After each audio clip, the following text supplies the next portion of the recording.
Salut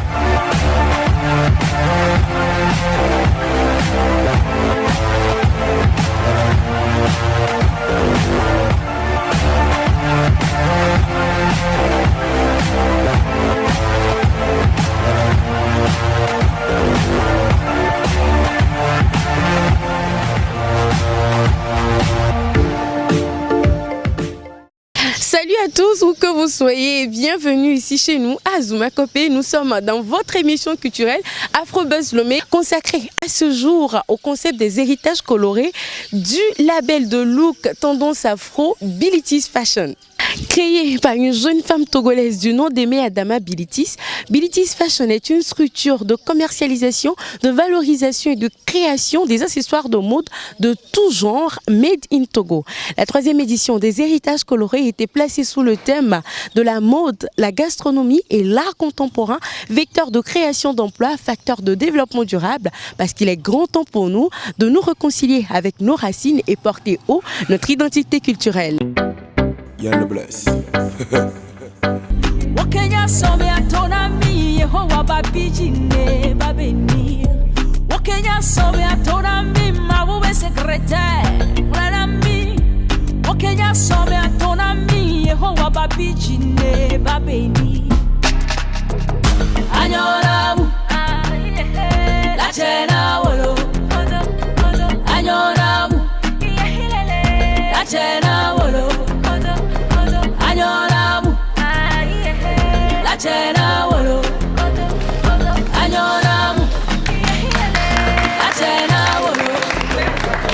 Nous avons ouvert officiellement aujourd'hui la 3e édition des héritages colorés, qui se veut un festival de promotion de nos identités culturelles.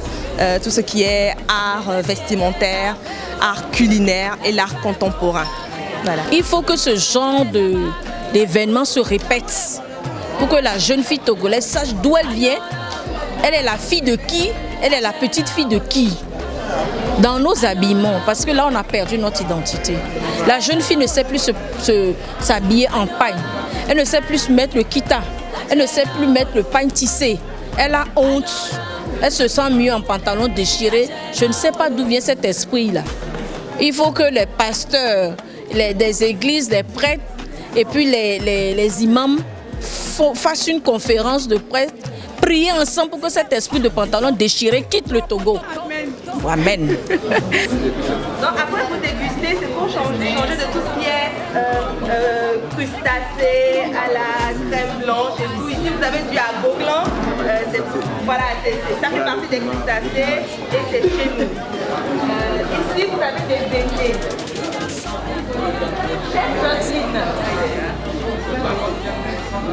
Ici nous avons du gaou. Ah, du gaou. Ça c'est gaou. Qu'est-ce que c'est le gaou? Haricot. Haricot fait à base du haricot, c'est un beignet fait à base du haricot qu'on appelle le gaou. Ici c'est yeke. Ici c'est yeke. Yeke, couscous togolais. Togolais fait à base du maïs. Fait à base du maïs. Le yeke fait à base du maïs. Ici c'est massa. Ici c'est massa. Qu'est-ce que c'est que massa? D'accord, c'est un beignet qui est fait à base de riz. Voilà, et c'est très bon. Ça s'appelle le massa. C'est sucré. En tant que styliste, nous devons être engagés de jouer notre rôle, voilà, au niveau de développement économique, parce que quand on sait ce qu'on a comme patrimoine, on peut le valoriser et ça peut créer des emplois également. Et donc, c'est parti après, au niveau du côté culinaire. J'ai été étonnée que je vais dans un restaurant, quand je dis je veux manger amada, on ne sait pas. Mais dans la carte, en fait, c'est marqué aloko. Mais aloko, c'est la façon ivoirienne d'appeler amada. Mais amada, c'est chez moi aussi, ça se cultive chez moi. Donc je me suis dit, ok, on a perdu déjà un pari, mais on a le laboko. On a beaucoup de couscous, le wohe, wassa wassa, yake yake. Donc on s'est dit, ok, on a perdu déjà certains paris, mais il y en a d'autres, on a beaucoup de choses. Et si on s'y prend tôt, on peut accomplir beaucoup de choses. On fait ça aussi avec. C'est sucré, c'est sucré. Ok, c'est sucré. Je me présente, Christelle, je suis représentante de la diaspora togolaise à Londres. Donc je profite de mon séjour ici pour redécouvrir la culture et essayer également de la promouvoir à l'extérieur. La culture togolaise est tellement riche qu'il faudrait que le monde entier puisse vraiment la connaître. Donc voilà. Donc là, je suis aujourd'hui à la journée Héritage coloré. Donc jusqu'à présent, j'ai pu redécouvrir des mets de mon pays. J'ai redécouvert le goglan avec du pinon. J'ai puis aussi également de la doway. Après l'accent, on va voir. Exactement. Et puis, il y avait des galettes que je ne connaissais pas. En fait, je pense que ce sont des galettes, on peut voir un petit instant. Oui, voilà. Les galettes, tu peux me redonner le nom des galettes ? Massa. Également goûter les boissons à base de jus de fruits, en fait, donc qui sont aussi bien conservés. J'ai pris un jus d'ananas parce qu'il est bien de mettre en valeur aussi nos fruits et de pouvoir les mettre bien les conserver. Et le packaging aussi, j'ai vraiment aimé l'effort qui est fait à cet égard également parce qu'il est important d'avoir le contenant. Mais le contenu est important, mais le contenant également. Donc j'incite vraiment les Togolais, ceux qui sont dans ce domaine-là, à vraiment donner aussi une bonne présentation pour qu'on puisse les exporter dans de super bonnes conditions. Depuis 50 ans, il n'y a pas eu de l'évolution dans les présentations des plats. C'est ça qui a fait qu'on a une génération qui fuit. Vous savez, donc si sur nos téléphones, nos WhatsApp, on a des plats waouh, du tibani, des jolies photos, je pense que le Togolais est prêt à consommer les repas de chez lui et l'exporter. Donc il est grand temps et moi je pense que si à chaque coin de rue, le jeune Togolais se met à faire du hamburger, il a envie d'entreprendre mais il ne sait pas dans quoi. Donc nous on s'est dit, il faut qu'on lui montre le chemin. Il y a du tibani qui va bien avec du poisson, que tu peux le faire aussi. Et la façon dont tu le présentes, c'est ça qui va faire que les clients vont venir. Parce que vraiment, si l'Européen ou l'Américain vont traverser des frontières, est-ce que c'est pour venir manger des plats de chez eux? Je pense pas. Ça serait bien que le touriste vienne découvrir d'autres plats. Et quand il rentre chez lui, il a à dire. Quand un Gabonais vient ici, il dit qu'est-ce que vous avez qui puisse découvrir à part le boma, les adémets, qui découvrent d'autres plats encore et puis qui se disent oh ils ont plus d'un tour dans leur sac. Yann Le Bless. Ce fut une très belle édition, surtout avec le grand défilé de clôture à l'hôtel Concorde où des grands stylistes d'ici et d'ailleurs ont présenté des collections avec des tissus de chez nous dans une ambiance de belles mélodies avec le saxophone. Yann Le Bless.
L'apothéose, ça a été vraiment une révélation.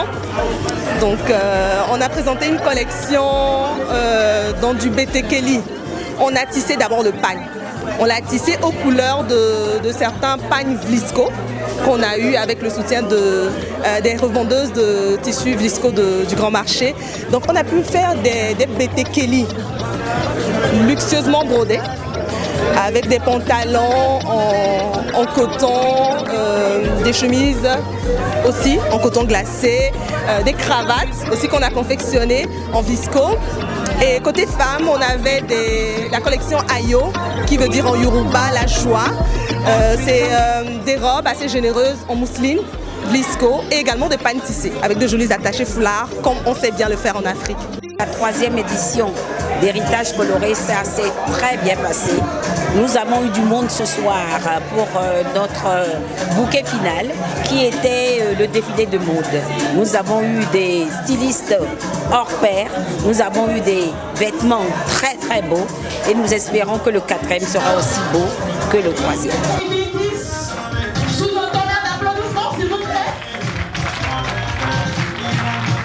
C'est la créatrice de ces beaux modèles que vous avez devant vous et c'est la promotrice de cet événement.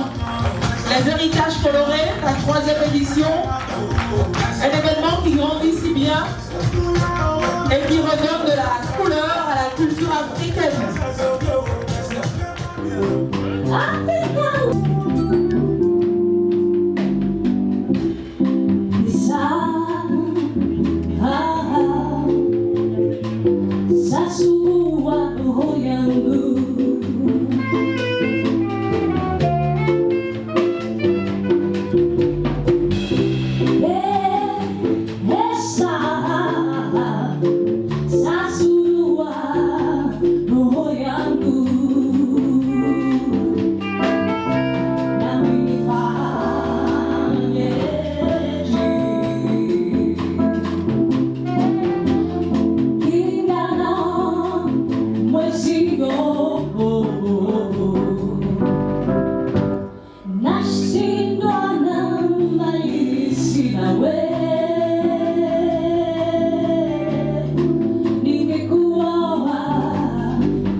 C'est fini pour aujourd'hui, mais ça continue en semaine sur notre page Facebook ainsi que sur notre chaîne YouTube.